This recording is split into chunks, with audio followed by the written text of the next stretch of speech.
একজন নিরক্ষর ডাক্তার। তিনি লেখাপড়া জানতেন না। দক্ষিণ আফ্রিকার কেপ টাউনের বাসিন্দা বিখ্যাত সার্জন ডাক্তার হ্যামিল্টন, যাকে মাস্টার অফ মেডিসিন সম্মানে সম্মানিত করা হয়। এটা কিভাবে সম্ভব? চলুন একটু জেনে নেওয়া যাক। কেপ টাউন মেডিকেল ইউনিভার্সিটি চিকিৎসা জগৎ এবং ডাক্তারি পড়াশোনা করার জন্য বিশ্বখ্যাত এক প্রতিষ্ঠান।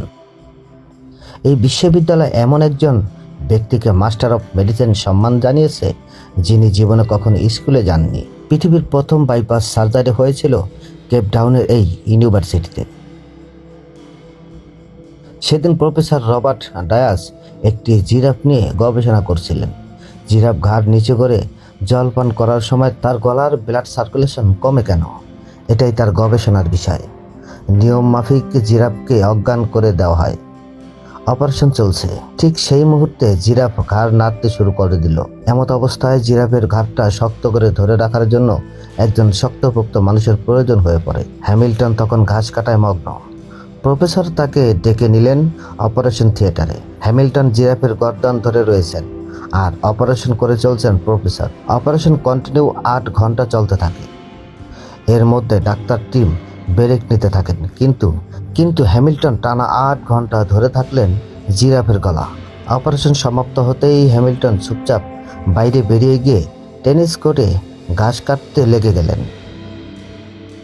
প্রফেসর রবার্ট ডায়াস তার দৃঢ়তা এবং কর্মনিষ্ঠা দেখে আপ্লুত হয়ে গেলেন। তিনি হ্যামিল্টনকে ল্যাব অ্যাসিস্ট্যান্ট হিসেবে পদোন্নতি করিয়ে দেন। প্রতিদিন বিভিন্ন সার্জন তার সামনে হাজারো অপারেশন করে চলেছেন, আর তিনি হেল্পার হিসেবে কাজ করে চলেছেন। এভাবেই চলতে থাকে বেশ কয়েক বছর। এরপর ডাক্তার বান্ট একদিন অপারেশন করে হ্যামিল্টনকে স্টিচ দেওয়ার জন্য দায়িত্ব দেন। তার হাতের সুনিপুণ সেলাই দেখে ডাক্তার বান্ট অবাক হয়ে যান। এরপর বিভিন্ন সার্জন তাকে সেলাইয়ের কাজে সঁপে দিতে থাকেন। দীর্ঘকাল অপারেশন থিয়েটারে থাকার কারণে মানব শরীর সম্বন্ধে তার যথেষ্ট ধারণা তৈরি হয়।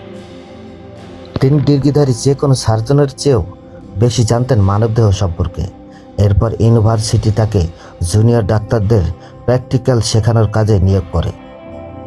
জুনিয়র ডাক্তারদের শিক্ষা দেওয়ার পাশাপাশি তিনি ইউনিভার্সিটির একজন গুরুত্বপূর্ণ সদস্য হয়ে ওঠেন। তিনি অবলীলায় যে কোনো গুরুত্বপূর্ণ অপারেশন করে দিতেন। বহু সার্জন যে অপারেশন করতে কুণ্ঠিত হতেন, তিনি অতি সহজেই সেই কাজ করে ফেলতে পারতেন। 1970 সালে এই ইউনিভার্সিটিতে লিভার নিয়ে একটি গুরুত্বপূর্ণ গবেষণা শুরু হয়।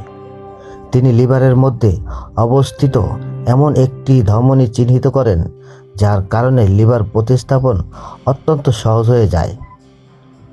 বিশ্ববিখ্যাত চিকিৎসা বিজ্ঞানীরা অবাক হয়ে যান। আজ তার দেখানো পথ ধরেই লিভার ট্রান্সফার করা হয়ে থাকে। নিরক্ষর হ্যামিল্টন জীবনের 50 বছর কেপ টাউন বিশ্ববিদ্যালয়ে কাটিয়ে দেন। এই 50 বছরে তিনি একদিনও ছুটি নেননি। প্রতিদিন 14 মাইল পায়ে হেঁটে তিনি বিশ্ববিদ্যালয়ে যেতেন। তার অবদান কেপ টাউন মেডিকেল ইউনিভার্সিটি তথা বিশ্ব চিকিৎসা বিজ্ঞান কোনোভাবেই অস্বীকার করতে পারবে না। তিনি মোট 30,000 সার্জনের শিক্ষাগুরু ছিলেন। 2005 সালে এই কিংবদন্তি মানুষটি মারা যান।